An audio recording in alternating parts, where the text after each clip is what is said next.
বামুনহাট স্টেশনে দাঁড়িয়ে থাকা ট্রেনে ইঞ্জিনের ধাক্কা, আহত শিশুসহ 6 জন। মঙ্গলবার সকাল 9:30 নাগাদ ঘটনা ঘটে।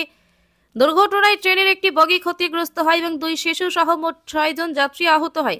ঘটনার বিবরণে জানা গেছে, এদিন বামুনহাট স্টেশনে শিলিগুড়ি যাওয়ার উদ্দেশ্যে 15468 শিলিগুড়ি ইন্টারসিটি এক্সপ্রেস ট্রেনটির ইঞ্জিনের দিক পরিবর্তন করার সময় এই দুর্ঘটনা ঘটে। ট্রেনের ইঞ্জিন দিক পরিবর্তন করার সময় হঠাৎ করে ট্রেনের ইঞ্জিনটি সজোরে ধাক্কা মারে দাঁড়িয়ে থাকা 15468 শিলিগুড়ি ইন্টারসিটি এক্সপ্রেসে, যার ফলে ট্রেনের ইঞ্জিন এর পেছনে অর্থাৎ প্রথম বগিটি ক্ষতিগ্রস্ত হয় এবং 2 শিশুসহ 6 জন যাত্রী আহত হয়। আহতদের উদ্ধার করে রেল পুলিশ বামুনহাট ব্লক প্রাথমিক স্বাস্থ্য কেন্দ্রে নিয়ে যায় চিকিৎসার জন্য। এই ঘটনায় চাঞ্চল্য ছড়িয়েছে ওই এলাকায়। এখন তো পুরো ব্যথা, হাঁটতে পারি না, বাচ্চারা তো বমি করতেছে, ওরা ওই যে বসে শুয়ে আছে তখন। বাচ্চাদের তো মাথায় আঘাত লেগেছে এমনটা অভিযোগ করছিলেন, এখন কি চাইছেন? এখন কি চাইব, বাচ্চাদের চিকিৎসা হোক, আমাদেরও চিকিৎসা হোক।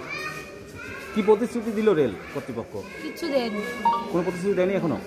তাহলে বসে আছেন, কি ভাবছেন, কি করবেন? বসে থাকলে তো আরো অসুস্থ বেশি হয়ে পড়বেন। বেশি হবে, কি করবেন?